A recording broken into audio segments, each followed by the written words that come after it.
musawo jebale ko nyabo kale nyabo nawe jebale kale nyabo bama nyabo gwani nanya gange nze shiba musawo shiba buzibuki musawo si buzibu nnyo bw'amaanyi naye okwerinda si buti omanyi famire yange yaweddeko naye nfunyemu okweraliikirira kwe kusalawo okujja wano ofuneko ku kafamire akalala naye tomanya oba onkyusizeemuko okukalala obadde okozesa famire ki kafamire kembadde nkozesa kano ak'omukono bamukayita bwatya wadde bakuteekamu kapiso oba bwe batyo babuyita sibumanyi nnyo sikumanyi nnyo naye kalabika kakunyweddemu omanyi ako bwe kaba tekakusiimye oluusi kamanyi okunywamu kyo musawo kyoyogedde kituufu kuba nali sinaba kateekamu nga ndi munenemu ate n'ekirala kantawanyamu nnyo mu pyuzi zange oluusi ŋŋendamu oluusi sigendamu bwe bityo kyo kituufu nti family ezisinga zitera okontradictinga ne periods zo kubanga engeri gye ziri nti zikolagana na hormones bw'ogikozesa ennyo eyinza okuaffectinga ekyo nebanga saako tekyatambula nga bw'erina kutambula naye tugenda kusooka ndoza tukebere tulabe esobola okufiitinga naawe naye ate era waliwo ne bubanga oba oliawo tokozesezza family ng'osobola okukozesa zino enkola endala waliwo kye tuyita monbid monbid ebanga zino embira z'abaana kati ezo zibaamu kalaazi era bw'obanga gy'osiimye tugikuwa ne tugikusomesa ate yo terina side effect ku muntu kubanga togimira tokola ki oyina kubanga oli accurate mu kubala n'obala ennaku zo ku lukweri gundi kyatiyo eyo bubidi n'obala nti ennaku 8 oba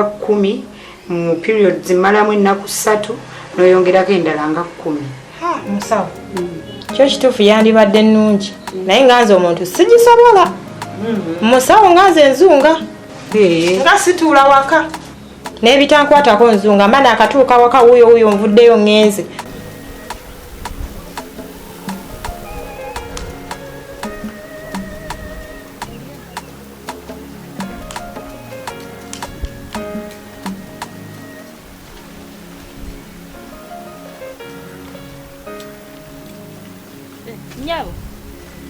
Nyawo? Onje?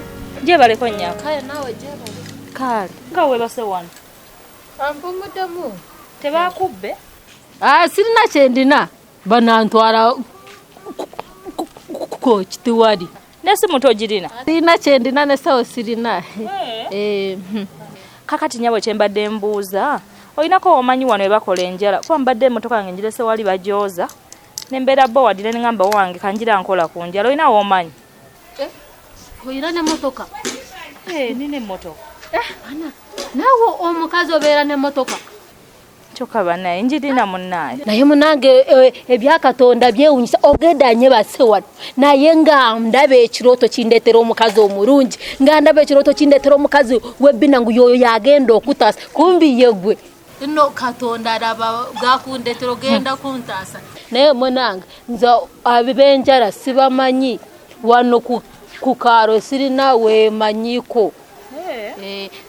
Naye mbadde nsaba bambi enjero gye katonda kundeetedde n'omukirooto nyambo ntaase nze walaba enjala enduma sirina ke nalidde waliwo wembadde nveeyo ate nayo nziruseyo buddusi ng'olabye naye omukyala nga si kirungi mukyala kusabiriza kusabiriza kwesi kurungi naye naawe oli mukazi munange kijja kutukako ate munange wewunyise nange nca daba bwe nkuyamba era bye byakatonda byewuunyisa osobola okunyamba kituufu tokola sikola sina mulimo kati obeera ano nga webase buli lunaku waliwo gye mbadde nva ate nayo nziruseyo buddusi ningamba kanzije wano ate wano mbadde nsubira wone ekyokujja naba bwesanzeewo nasobola obalambw ate nziraawo mbale kamu bubiri nze musawo tondetedde funa lubuto lwabe ntayagalidde ng'ate nkyali musawo ako sigenda kukasobola kati awo tuba tulina kusookera kukebera kulaba obulamu bwo buli butya tulabe enefiiti nga n'omubiri gwo nga si eyo IUD kale musawo kibanga kyekyo awo nzikiriza naye ako akantu sigenda kasobola sijja kulimba musawo nze nzunga nnyo. Mpozi n'ekirala wasemba ddi okwekebeza? Musawo lwaki ate awozzeewo mukwano? Musawo nga nze ndudde okwekebeza kubanga nakomanga nkyali mu ssomero. Ne musawo tewerayikira nze ndi mulamu kuba sitambulatambula nnyo. Naye kiba kirungi omuntu n'omanya status yo mu bulamu. Kituufu okimanya naye kikubamu wala. Kijja kulimba tukole ku kindeese tomanya ajja kukomawo olulala.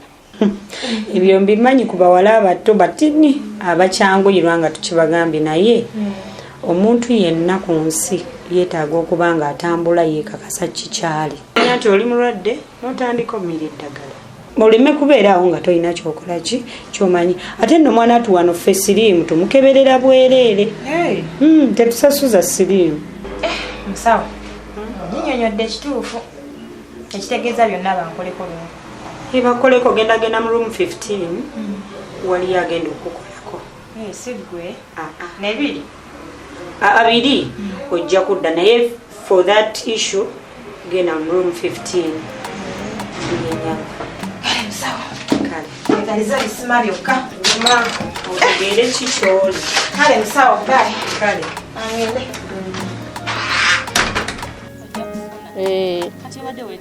Wadde njagalayo ng'ekyokudya siri bulungi enjala enduma n'obwoba olinayo 200 n'obwoba olinayo 40 ate n'obwoba olinayo 7 jimpe n'obwoba olinayo akakadde kampe ate gwe kakulabikako osobola kampa. Naye abakazi nga tebasabiriza nga bw'osabiriza. Munnange mbeera ekutuukako gw'oli mukazi munnange kyemba mpitamu naawe oba okiraba. Nenoonya omulimu okole.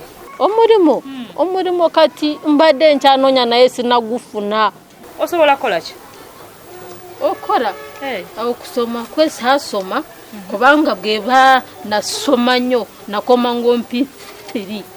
Nze nalimba kulembera eyo emumabega. Oli wakabira ki? Ndi mukiga. Ndi mukiga twalinyanga ensozi owaffe. Amaanyi ndina enkumbi njikwata. Kati nga bw'oli omukiga bakiga bangamba babeera n'amaanyi mangi. Osobola okufunira omulimu eyo ewaffe ninayo gw'okwetika. Osobola okwetika? Okwetika nyetika. Naye tikanga ebintu ebizitowa nga nyetika ebifene nga nyetika endiboota y'akasooli nga nyetika embide ku mutwe nga tumala akamura omubisi ninyetika wanedomola ndala nikiteeka ku mutwe nze omukwetika nze nsaaga busaasi. Nze ndina amaani guno omutwe omulaba naye gwetika. Nyetika olaba ekyango bya ku kyalo bangoba ne bagamba toddanga wano mu kyalo naye tika n'abakyala ku mutwe nimwetika. Kyokka ne kale ngenda kuwa enamba yange ojja kunkubirako. Enamba tompaddeyo okudya tofaayo ngenda kukuwa. Tosabiriza buli omu. Asijja kusabiriza katenjero nejo bwononyeza omulimo nja kukola. Nja kuyiya mbadde bubi naye kato ebyakato obweda ndaba omukazi ajja nga mweru mulabira mu kirooto ndaba mu kirooto kumbi yegwe. Sente zizino bana yanziza neyanzege mukama kuwo omugisa. Amina. Zine sente nga business card ino ojja kunkubira. Eno business card. Banange. Kale. Tuuka bulungi. Kale naye beera bulungi. Gendo noonya abenjala bakoleko. Kikazi kibigula kino banange. Eno Katonda yamuwa byonna yamuwa obulungi n'amuwa n'ebbina. Ndabagamba sente munange. Eno bya Katonda byewunyisa kati guno omudidigo kati mukiga nziteeke mu bbeere poza jadi sarako. Sijja zimulagako wadde.